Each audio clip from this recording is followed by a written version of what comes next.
اعوذ باللہ من الشیطان الرجیم بسم اللہ الرحمن الرحیم سبحان اللہ والحمد للہ ولا الہ الا اللہ واللہ اکبر ولا حول ولا قوة الا باللہ العلی العظیم اللہم صلی علی سیدنا محمد وعلی آل سیدنا محمد وبارک وسلم وصلی علی جمیع الانبیاء والمرسلین۔ السلام علیکم ورحمۃ اللہ وبرکاتہ۔ سورہ المائدہ آیت نمبر 60، اس کی التاویلات اہل سنہ اور التاویلات الصوفیہ انشاءاللہ تعالیٰ آج ہم دونوں کریں گے۔ اعوذ باللہ من الشیطان الرجیم بسم اللہ الرحمن الرحیم۔ قل کہہ دیجئے، حل کیا، انبئکم تمہیں میں خبر پہنچاؤں یا بتاؤں، بشر من ذالک کہ اس سے بھی برا، اس سے بھی برا، کس سے برا؟ جو اوپر ہم نے پچھلی آیت میں دیکھا تھا 59 نمبر میں، مصوبتاً اجر عند اللہ، اللہ کی طرف سے یا اللہ کے پاس سے، کہ کیا میں تمہیں کہہ دیں کیا میں تمہیں اللہ کی طرف سے اس سے بھی بدتر اجر کا بتاؤں۔ اب ایک اس سے بھی بدتر یعنی فاسق سے بھی بدتر اجر جس کو ملے، من لعنہ اللہ، جن پر اللہ نے لعنت بھیجی، وغضب علیہ، اور جن پر غضبناک ہوا، وجعل منہم، اور ان میں سے بنا دیا، القردۃ والخنازیر، بندر اور خنزیر، وعبد الطاغوت، اور کسی کو بنا دیا طاغوت کی بندگی کرنے والا، یعنی طاغوت کے آگے سر کو جھکانے والا، اس کی ماننے والا، اس کی پیروی کرنے والا۔ اولئک، یہی وہ لوگ ہیں، شر مکانن، جو بدترین حالت میں ہیں، وأضل، اور بھٹکے ہوئے ہیں، عن سواء السبیل، سیدھے راستے سے۔ یعنی اس آیت میں یہ بتایا گیا ہے کہ جو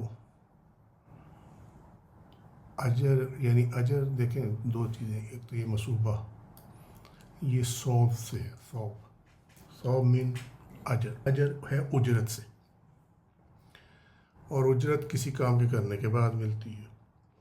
اب اعمال میں یہ ہے، اگر اچھا کام ہے، نیکی ہے، تو اس کا اجر بھی اچھا ہے، اور اگر بدی ہے تو اس کا اجر بھی برا ہے۔ تو لہذا یہاں مثوبات عند اللہ، کہ اللہ کی طرف سے جو اجر ملے گا، بتایا گیا کہ اب انہیں کہہ دیں کہ کیا میں تمہیں وہ بدترین یا اس سے بھی بدتر، جو فاسق کو ملنا اس سے بھی بدتر اجر کا نہ بتاؤں جو اللہ کی طرف سے ملنا ہے۔ یہ وہ لوگ ہیں جن پر کہ اللہ نے لعنت کی، پہلے تو یہ ہوگی، جن پر اللہ نے لعنت بھیجی، نمبر 1۔ نمبر 2، جن پر غضبناک ہوا۔ نمبر 3، جن میں سے کسی کو بندر، کسی کو خنزیر، اور کسی کو طاغوت کی بندگی کرنے والا بنا دیا۔ اب طاغوت کس کو کہتے ہیں؟ ہر وہ گمراہ شخص جو غیر کے راستے سے دوسروں کو بھٹکا دے، ہر وہ گمراہ شخص جو خیر کے راستہ سے دوسرے کو بھٹکا دے، یعنی سیدھا چل رہا ہو کوئی، یا سیدھا چلے یا سیدھا چلنا چاہے لیکن اس کو غلط راستے کی طرف اس کو لے جائے۔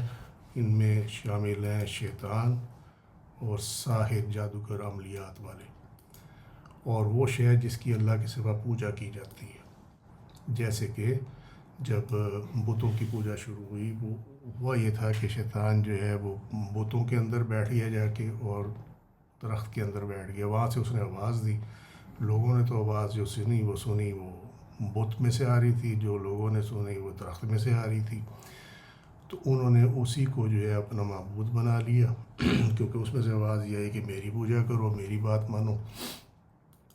تو یہ اس کی بیک گراؤنڈ ہے طاغوت کی۔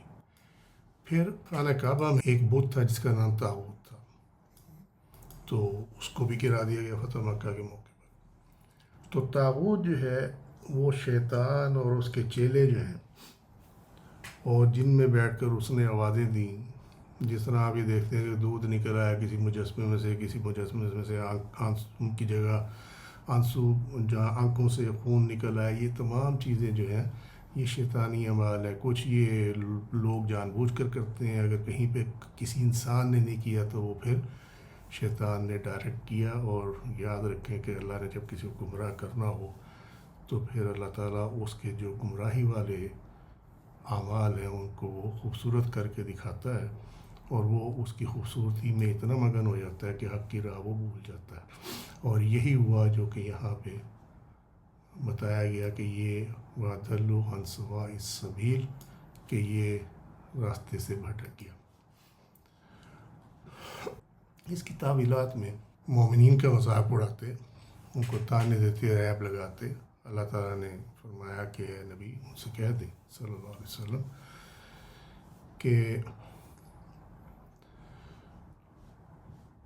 آپ ان کو بتا دیں کہ جو آپ پر ایمان لائے۔ پوچھا گیا وہ کون ہے؟ اللہ نے فرمایا آگے ہی، وہ مَن لَعَنَهُ اللَّهُ وَغَضِبَ عَلَيْهِ وَجَعَلَ مِنْهُمُ الْقِرْدَةَ وَالْخَنَازِيرَ وَعَبْدَ الطَّاغُوتِ، یہ ہم اس کی ٹرانسلیشن بھی کر چکے، جن میں یہ صفات ہم مومنین کے مقابلے میں بدتر ہیں۔ گمراہ کرنا، اس کی ایک عام مثال یہ ہے کہ ہم لوگ عام طور پہ اپنے دوستوں یاروں میں بیٹھے ہوتے ہیں، وہ کہتے ہیں یار مجھے نماز کی فکر، وہ کہتے ہیں یار نماز تو روز پڑھتے رہتے ہیں، یہ موقع کبھی کبھی آئے گا تو اس کو ایسے کر لیتے ہیں، یہ بھی راہ سے بھٹکانا ہے۔ تو مومنین، یہاں یہ جو مومنین ہیں یہ اصل میں جو نبی کریم صلی اللہ علیہ وسلم پر ایمان لائے وہ ظاہر اور باطناً کا ہے۔ کچھ لوگ زبانی کلامی ایمان لے آتے ہیں، لیکن جس کے بارے میں سورہ الحجرات میں فرمایا گیا کہ ابھی ایمان تمہارے حلق سے نیچے نہیں اترا، وہ لوگ جو ہیں وہ ان لوگوں کا شکار ہو جاتے ہیں، لیکن جو ظاہر اور باطن ایمان لائے ہوتے ہیں وہ نہیں اپنی جگہ سے ہلتے۔ تو فرمایا کہ یہ جن میں یہ صفات ہوں گی وہ مومنین کے مقابلے میں بدتر ہیں، یہ اس کی تعویل ہے۔ اور جن میں یہ تمام صفات تھیں، اللہ تعالیٰ ان پر غضبناک ہوا اور اس نے ان پر لعنت بھیجی، اس طرح کہ ان کی بدعمالیوں کی وجہ سے ان کی انسانی فطرت یعنی جوہر کو بدترین اور نفرت انگیز فطرت میں بدل دیا، جو کہ بندروں اور خنازیر کی فطرت ہے۔ اچھا، اب اس میں مختلف اقوال ہیں، یہ جو سامنے ہے آپ لوگوں کے، یہ امام ابو منصور الماتریدی کی جو تعویلات ہیں یہ وہ ہیں، اور ان کے مطابق یہ ہے کہ یہ اللہ تعالیٰ نے ان کی فطرت کو بندروں اور خنازیر کی فطرت سے تبدیل کر دیا۔ اب بندروں اور خنازیر ہی کیوں، دوسرے کیوں نہیں؟ تو یہ بڑی غور طلب چیز ہے۔ پہلے بندر کو دیکھ لیتے ہیں۔ بندر کسی قانون، کسی قاعدے، کسی چیز کا پابند نہیں ہوتا، اس کو جہاں جو چیز نظر آئے، جہاں فائدہ نظر آئے، یہ ادھر ہی دوڑ پڑتا اور ایک جگہ ٹکتا نہیں۔ ایمان آپ کو ایک جگہ پہ ٹک جانے کا کہتا، اللہ اور اس کے رسول پہ ایمان لے، اور باقی تفاصیل جو ہے جو الحمدللہ آپ لوگ جانتے ہو سارے، اس سے نہ آگے نہ پیچھے۔ لیکن بندر کی خاصیت یہ ہے کہ یہ ایک شاخ سے دوسرے، دوسرے سے تیسرے، تیسرے سے چوتھے پہ۔ اب آ جائے خنزیر جس کو سور بھی کہا جاتا، یہ بعض کا پرانے لوگ جو تھے وہ کہتے تھے کہ یہ سور کو ہو یا خنزیر کو ہو تو یہ زبان جو 40 دن پاک نہیں ہوتی۔ میرا اس ٹائم بھی یہ کہنا تھا کہ جس کا ذکر قرآن شریف میں آیا، جب آپ قرآن شریف پڑھتے تو پھر کیا خیال ہے، پھر زبان پاک ہوتی ہے کہ نہیں ہوتی؟ بندروں اور خنازیر کی فطرت ہے۔ خنازیر جتنی ناپاکی ہے، جتنے جراثیم ہے زمین پہ خطرناک قسم کے، یہ وہ کھاتے ہیں، اس لیے اس کو پیدا کیا گیا۔ اور اس کے کھانے کے بعد اس کا جو گوشت ہے، اس کی ہر چیز، چاہے وہ کھال ہے، چاہے وہ کچھ بھی ہے، خون ہے، گوشت ہے، اس میں ایک ہیجان کی کیفیت ہوتی ہے، اور ان میں کوئی کسی قسم کی بھی کوئی تمیز نہیں ہے، اور یہ ایک مادہ کے ساتھ لائن لگا کر کئی خنزیر جو ہیں وہ میٹنگ کرتے ہیں، اور یہ جو ہے اس سے آگے ان کی نسل بڑھتی ہے۔ تو یہ اب آپ دیکھ لیں کہ جو بندر ہیں اور خنازیر ہیں، ان کی عادات لوگوں میں، انسانوں میں کہاں کہاں آئی ہوئی آپ کو سمجھ میں آ جائے گی۔ ایک مادہ اور ایک پوری لائن جو ہے وہ نر خنازیر کی۔ اسی طرح بندروں کا حال ہے۔ تو یہ نشانی دی گئی ہے کہ یہ جو ابالی پن ہے، یہ جو ہیجان انگیزی ہے، یہ جو حلال اور حرام کو جو ہے وہ اس کا کوئی تقدس نہیں ہے، کوئی اس کو آبزرو نہیں کرتے، یہ تمام جو ہے یہ بندر اور خنازیر کی فطرت میں سے ہیں۔ تو اللہ تعالیٰ اب فطرت میں کیوں رکھا گیا اس کو؟ فطرت میں اس لیے رکھا گیا کہ اللہ کا فرمانا ہے، اور ہمیں اقوال میں بھی ملتا ہے کہ فطرت نہیں بدلا کرتی۔ اس کا مطلب یہ ہوا کہ جن کی فطرت اس پہ بلڈ کر دی گئی ہے، اللہ تبارک و تعالیٰ نے کر دی، ان کے لیے معافی نہیں ہے، اور یہ معافی نہ ہونے کی وجہ سے شر مکان، بدترین حالت میں دنیا میں بھی ہیں اور آخرت میں بھی ہیں۔ یہ ان کا معاملہ ہے۔ ابو منصور ماتریدی لکھتے ہیں کہ یا یہ اس قول کے تناظر میں ہے جو کہ بعض روایات میں ہے کہ واللہ ما نعلم اہل دین اقل حظ فی الدنیا والآخرہ منکم، کہ اللہ کی قسم ہم اہل دین میں سے کسی ایسے شخص کو نہیں جانتے جسے دنیا اور آخرت میں کم حصہ دیا گیا۔ یعنی اگر وہ اہل دین ہے تو اس کے لیے اللہ سبحانہ وتعالیٰ دنیا میں بھی اور آخرت میں بھی اس کا حصہ اس کو عطا کرتا ہے، اور وہ اجر نیک ہوتا ہے۔ امتحانات اپنی جگہ پہ ہیں، آزمائشیں اپنی جگہ پہ ہیں، وہ سب اپنی جگہ پہ ہیں، لیکن اس کو بالآخر دنیا میں بھی اور آخرت میں بھی اس کا حصہ جو ہے وہ اجر نیک کا وہ اس کو ملتا ہے، اور اس کا اللہ تعالیٰ نے وعدہ کیا ہوا۔ لیکن اگر آپ قرآن میں دیکھیں، انشاءاللہ تعالیٰ میں جلدی وہ آیت بھی کوٹ کر دوں گا پورے ریفرنسز کے ساتھ، کہ اللہ تعالیٰ نے جن کے لیے یہ فرمایا ہے ان کے لیے وہی معاملہ ہے کہ جنہوں نے اپنے نفس کو جو ہے پاکیزہ کر لیا، اور یہ وہ حصہ ہے کہ جو فرمایا گیا تھا کہ دین میں پورے کے پورے داخل ہو جاؤ، اور شیطان جو ہیں ان کے نقش قدم پر مت چلو۔ یہ دین میں تو آ جاتے ہیں مگر شیطان کا راستہ نہیں چھوڑتے۔ یہی وہ وجہ ہے کہ چاہے یہ حفظ کر لیں، چاہے قرأت اچھی کر لیں، چاہے اچھی نمازیں پڑھ لیں، سب کچھ کریں، لیکن ان کا جو کیا دھرا ہے وہ جب یہ شیطان کے راستے پہ چلتے ہیں، اور شیطان کا راستہ کیا ہے؟ تکبر، حسد، کینہ پروری، بغض، ہوس، اللہ کی نافرمانی، یہ تمام چیزیں، اور یہ لسٹ بڑی لمبی ہے۔ یہی وہ حصہ ہے دین کا کہ جس کے لیے آپ کو تربیت چاہیے ہوتی ہے، اور وہ تربیت جو ہے وہ اس کو نام دیا گیا ہے طریقت کا، کیونکہ وہ ایک طریقہ ہے جس کے ذریعے نفس کو پاک کیا جاتا ہے۔ اسی کی طرف جو ہے وہ اولیاء اللہ تمام گئے، اور چونکہ ہمارے ہاں تو ہمارا المیہ یہ ہے کہ ہمارے ہاں علماء حق نہیں ہے، اور عالم جو بار بار آج کا نہیں کئی سالوں سے یہ اللہ کی رحمت سے سمجھا رہا ہوں، اللہ کی دی توفیق سے، کہ عالم ظاہر اور باطنی علوم کے حامل جو ہے وہ عالم ہے، اور وہی اصل وارث ہے انبیاء کے۔ باقی جنہوں نے دین میں جو ہے وہ تفرقہ پیدا کیا، ان کے لیے تو قرآن سے جو ہدایت ہے، جو فیض ہے، وہ ملنا بند ہو گیا۔ اب تو وہ صرف یاد رکھتے ہیں، قرأت کر لیتے ہیں، تراویح پڑھا لی، سب کچھ کر لیا، لیکن اللہ کی طرف سے ان کو کوئی چیز عطا اس لیے نہیں ہوتی کہ ان کے اعمال میں جو ہے وہ شیطانیت گھسی ہوئی ہے، اور وعدہ جو کیا گیا دنیا اور آخرت کے حوالے سے وہ ان لوگوں سے ہے جنہوں نے اپنے نفس کو پاک کر لیا۔ باقی تو اللہ کے رحم و کرم پہ ہے اور فضل و کرم پہ ہے وہ کس کے ساتھ کیا سلوک کرے، لیکن جو قرآن میں ہے، قرآن کے مطابق یہ ہے کہ جنہوں نے کامیاب لوگ وہی ہیں جنہوں نے اپنے نفس کو پاک کر لیا۔ یہ میں نے لغوی بتا دیا، اس کی جو متعلقہ آیات ہیں انشاءاللہ تعالیٰ وہ بھی اگر یہاں نہ ہوئیں تو وہ آپ کو پھر چراغ چشت جو ہمارا کمیونٹی پیج ہے اس کے اوپر مل جائے گی۔ معلوم وہ ہے جس کو خیر سے مطرود یعنی دور کر دیا گیا ہو، اور اللہ تعالیٰ نے ان کی فطرت کو بندروں اور خنازیر کی فطرت پہ بنا دیا جو کہ طبیعت، عقل اور پراگندگی کے لحاظ سے کبھی ہے۔ یہ جو بات اپنے ڈیٹیل میں سمجھائی ہے الحمدللہ۔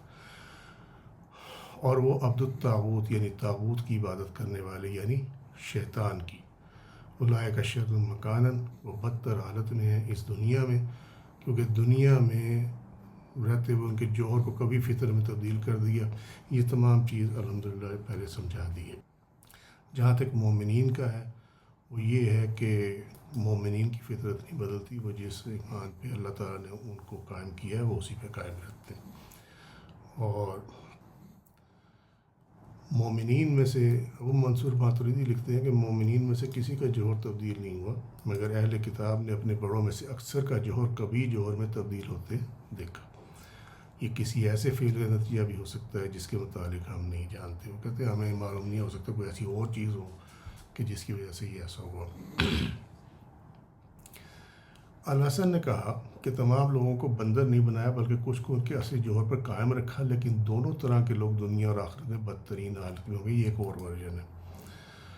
حضرت داؤد علیہ السلام کے زمانے میں ان کو بندر، اور حضرت موسیٰ علیہ السلام کے زمانے میں اہل معاہدہ کو، جو کفران معاہدہ یہ جو من و سلوہ اترتا تھا اس کی ناقدری کے باعث، سور، کاہن اور شیاطین بنا دیے۔ کاہن عملیات والے، کالن، جادو ٹونا، اس طرح کے لوگ ہیں۔ یا انہوں نے شیاطین، بتوں اور کاہنوں کی پوجا کی ہو، ان میں سے بنا دیا۔ یہ لوگ دنیا میں بھی اور آخرت میں بھی راہ حق سے دور ہو جانے کی وجہ سے بہت برے ہیں۔ یہ تفسیر ابن عباس میں۔ حضرت ابن عباس رضی اللہ عنہ سے مروی ہے کہ یہ شکلیں ہفتے والوں کی بگڑی تھیں، ان کے نوجوان بندر بنائے گئے تھے اور بوڑھے سور، اور وہ عبد الطاغوت، اور جنہوں نے بندگی کی شیطان کی، یعنی ان میں سے بعض کو ایسا بنا دیا کہ انہوں نے شیطان کی عبادت کی، یعنی ہر چیز شیطان نے دل میں ڈالی، اس کی تصدیق کی اور اس کے پیچھے پڑ گئی۔ یہ تفسیر بغوی ہے۔ وَأَضَلُّوا عَنْ سَوَاءِ السَّبِيلِ، اور سیدھے راستے سے بہت دور بھٹک گئے، یعنی دین اور صراط مستقیم سے بھٹک رہے ہیں۔ واللہ اعلم۔ یہ ہے اس کی تاویلات اہل سنہ، اور تاویلات الصوفیہ میں اس کے یہ ہے کہ یہ پھر بدتر حال والے کے خسائر بیان کیے۔ آگے وہی آیت ہے، اس میں اشارہ ہے، قُلْ هَلْ أُنَبِّئُكُم بِشَرٍّ مِّن ذَلِكَ، اس میں اشارہ ہے کہ اللہ تعالیٰ نے اپنے قدرت کے اظہار کے لیے بعض انسانوں کا جوہر بنایا جو اس کی لطف و کرم کی صفت کے تحت رحمانیت اور محبت ربانی کے فیض کو قبول کرنے کے لیے تیار رہتا ہے، اور بعض مستحق انسانوں کا جوہر اپنی صفت قہر کے تحت تردد یعنی دھتکار اور رد، لعن اور غضب کو قبول کرنے کے لیے بنایا۔ میں بھی اس کو سمجھاتا ہوں یہ بات کیا، اور انہیں نیکی کی منازل سے گرا دیتا ہے، نیک فضائل کے حامل و صاحب سے دور کر دیتا ہے، اور وہ برائی کی سب سے نچلی سطح کو چھو لیتے ہیں، پس راہ الہی سے محروم اور حقیقت کے مشاہدے سے محجوب ہو جاتے ہیں۔ تاویلات الصوفیہ میں یہ ہے کہ اس آیت میں اشارہ یہ ہے کہ اللہ تعالیٰ نے اپنی قدرت کہ اللہ تعالیٰ جو چاہے سو کرے، بعض انسانوں کا جوہر بنایا، اور وہ جوہر ایسا بنایا کہ جو اللہ تعالیٰ کے طرف سے جو بھی اس کا فضل و کرم ہو رہا ہے، اس کی رحمت ہو رہی ہے، اس کی طرف سے جو بھی محبت عطا ہو رہی ہے، اس کو قبول کرنے کے لیے تیار ہوتا ہے، اپنے اندر سمیٹتا ہے، اور پھر اس کا اظہار اس طرح ہوتا ہے کہ وہ لوگوں کے ساتھ وہی سلوک جو ہے وہ کرتا ہے۔ یہ اور آگے جو آنے والی تفصیل ہے یہ صفت قہر والی، یہ تمام کا تمام بار بار جو ہے معاملہ جاتا ہے یوم الست پہ۔ جو یوم الست کی 4 صفحیں تھیں ان کے مطابق اس کا فیصلہ بڑے آرام سے کر سکتے ہیں آپ اگر آپ کو یاد ہو۔ اور بعض مستحق انسانوں کا جوہر اپنے صفت قہر کے تحت تردد یعنی لعن اور غضب کو قبول کرنے کے بجائے کہ تاکہ وہ جو ہے نا وہ ایسے بنائے گئے کہ ان پہ لعنت بھی پڑ رہی ہوتی ہے، اللہ تعالیٰ ان پہ ناراض بھی ہوتا ہے، ان کو دھتکار بھی دیا ہوتا ہے، لیکن ان کو پتہ نہیں لگتا، اور وہ اپنے اسی میں رہتے ہیں کہ ہم اگر غلط ہوتے تو ہمیں کچھ نہ کچھ ہو جاتا۔ جن کے اندر یہ شیطانیت والی صفات ہوتی ہیں جو میں ابھی وہ علماء کی جو بات کر رہا تھا جن کے اندر یہ صفات ہوتی ہیں، یا تعویلات الصوفیہ میں وہی چیز آئی ہے کہ وہ راہ الہی سے محروم ہو جاتے ہیں نمبر ایک، اور حقیقت کے مشاہدہ سے محجوب ہو جاتے ہیں، یعنی جو مشاہدہ ہے وہ نہیں کر سکتے. سادہ الفاظ میں یہ بات ہے کہ جو حقیقت کا مشاہدہ ہے، اور حقیقت کس سے؟ حق سے. حق کون ہے؟ اللہ سبحانہ و تعالیٰ. یعنی ان کے اوپر ایک پردہ آ جاتا ہے، ان کی نظر پہ، ان کے دل پہ پردہ آ جاتا ہے. وہ کچھ بھی نہیں پہچان سکتے، بس وہ انہوں نے جو کتابوں میں پڑھا ہوتا ہے بس وہی بیان کرتے ہیں، اور اپنے فرقے کو جو ہے وہ جسٹیفائی کرنے کے لیے زیادہ تر زور ان کا اسی پہ لگا ہوتا ہے. باقی دنیا کمانے میں اور دنیا کھانے میں جو ہے وہ اپنی زندگی گزار دیتے. آخرت میں جا کے جب ہوگا ان کا حال، وہ اللہ ہی جانے تو یہ جانے، ہم اس میں کیا کر سکتے ہیں. اللہ تعالیٰ نے فرمایا قل هل انبئکم بشر من ذالک مثوبۃ عند اللہ ولعنہ اللہ وغضب علیہ. کہتے کیا میں تمہیں اللہ کی طرف سے اس سے یعنی فاسق سے بدتر اجر پانے والوں کا بتاؤں جن پر اللہ نے لعنت بھیجی، جن پر غضبناک ہوا. پھر فرمایا وجعل منہم القردۃ والخنازیر وعبد الطاغوت، اور جن میں سے کسی کو بندر، کسی کو خنزیر، کسی کو طاغوت کی بندگی کرنے والا بنایا. یعنی بندروں، خنزیر اور باطل معبودوں کے پجاریوں کی صفات کو ان کے اعمال کا حصہ بنا دیا. یہ ہم ڈسکس کر چکے ہیں. اولئک شر مکانا، وہ بدتر حالت میں ہے، جو کہ وأضل عن سواء السبیل، سیدھے راستے سے بہت دور بھٹک رہے ہیں. یعنی بندروں خنازیر کی صفات کے حامل لوگ اللہ کی راہ سے بھٹک رہے ہیں، اور وہ جو راہ اللہ پر چلنے والے اور وصول الہی یعنی اللہ تک پہنچنے کے لیے تیار تھے، مگر استطاعت کی کمی کے باعث ان میں شامل ہو گئے. جیسا کہ اللہ تعالیٰ نے فرمایا ان شر الدواب عند اللہ الصم البکم الذین لا یعقلون، بے شک اللہ کے نزدیک بدترین مویشی ہیں جو گونگے بہرے ہیں، وہ لوگ جو عقل استعمال نہیں کرتے. سورہ الانفال 8واں سورہ 22 نمبر آیت. تو وہ لوگ جو ان میں اتنی کیپیسٹی نہیں تھی کہ وہ اللہ کی راہ پر چلتے اور اللہ تک پہنچتے، وہ بھی ان میں شامل ہو گئے. اور ان کے متعلق اللہ نے فرمایا کہ بے شک اللہ کے نزدیک بدترین مویشی ہیں جو گونگے بہرے ہیں، لوگ جو عقل استعمال نہیں کرتے.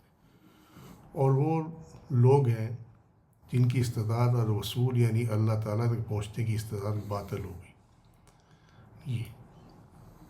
یہ وہ لوگ ہیں کہ استطاعت شروع میں تو تھی، لیکن انہوں نے نہ اپنی عقل استعمال کی، نہ کچھ کیا انہوں نے. تو اس طریقے سے ان کی جو یہ کیپیسٹی تھی، جو ان کی ایبیلٹی تھی یہ اللہ کی راہ پر چلنے کی اور اللہ تک پہنچنے کی، وہ باطل ہو گئی. اور پھر اللہ نے فرمایا کہ اولئک کالانعام بل هم اضل، وہ مویشیوں کی طرح ہیں بلکہ وہ زیادہ گمراہ ہیں. سورہ الاعراف آیت نمبر 179. اور یہ گمراہی ان کے اعمال کی وجہ سے ہے. اور وہ گمراہی کیا ہے کہ دلی نفاق کے ساتھ ایمان لائے تھے. یہ انشاءاللہ تعالیٰ اس پہ ڈسکس جو ہے وہ آیت نمبر 61 میں ہوگی. سورہ المائدہ کی آج تک کی تفسیر جو ہے وہ آج تک کی جو تعویلات ہیں اہل سنت اور صوفیہ کی، وہ یہیں تک ہیں. انشاءاللہ تعالیٰ 61ویں آیت کے ساتھ اگلے درس میں ضرور بیان کریں گے. وما علینا الا البلاغ واللہ ورسولہ اعلم بالصواب. سبحانک اللہم وبحمدک اشہد ان لا الہ الا انت استغفرک واتوب الیک. عملت ثم ظلمت نفسی فاغفر لی فإنہ لا یغفر الذنوب الا انت. سبحان ربک رب العزۃ عما یصفون وسلام علی المرسلین والحمد للہ رب العالمین. السلام علیکم ورحمۃ اللہ.